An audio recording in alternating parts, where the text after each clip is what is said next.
આદમી પાર્ટીની પરિવર્તન સભા યોજાઈ। આમાં ઘણા ભારતીય જનતા પાર્ટી અને કોંગ્રેસના આગેવાનો પણ આજે વિધિવત રીતે આમ આદમી પાર્ટીમાં જોડાયા છે।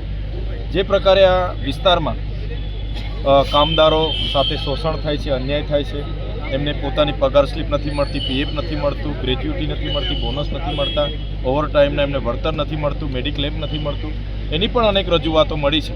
સાથે સાથે અહીંયા જે નાયકવાડ છે એ નાયકવાડના લોકોને બળજબરીપૂર્વક મહાનગરપાલિકામાં સમાવેશ કરવામાં આવે છે।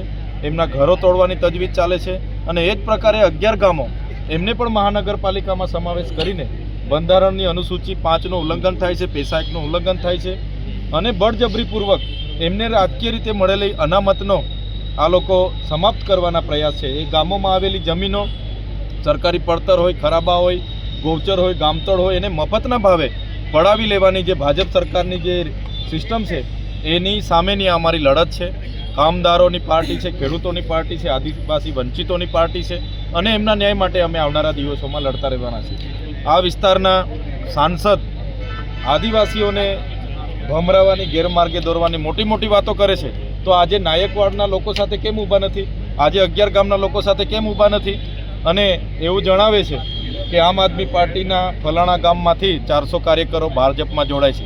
અરે ભાઈ, એ ગામમાં 400 કાર્યકરો અમે ક્યારે જોયા નથી, અમને ક્યારે ખબર નથી કે ગામના 400 કાર્યકરો અમારા આમ આદમી પાર્ટીમાં હતા, અમે ક્યારે મળ્યા નથી ને તમને ક્યાંથી ખબર પડી ગઈ?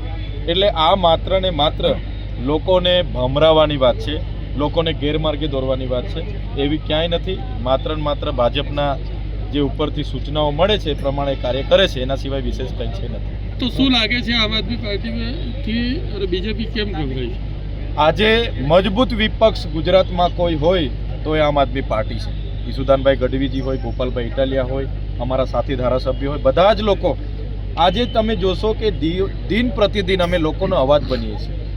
એ ચાહે કામદારો માટે અમે લડતા હોય, કિસાનો માટે લડતા હોય, વિદ્યાર્થીઓ માટે લડતા હોય, આઉટસોર્સિંગના કર્મચારીઓ માટે લડતા હોય, બધા જ માટે આજે ગ્રાઉન્ડ પર આમ આદમી પાર્ટી છે અને આમ આદમી પાર્ટીનો ડર એ ભાજપમાં આજે દેખાઈ રહ્યો છે। એમણે કીધું કે ત્રીજો મોરચો નહીં ચાલે, આજે ત્રીજો મોરચો દોડે છે અને દોડે છે એટલા માટે એમને ડર છે, એટલા માટે આમ આદમી પાર્ટીથી ડરે છે।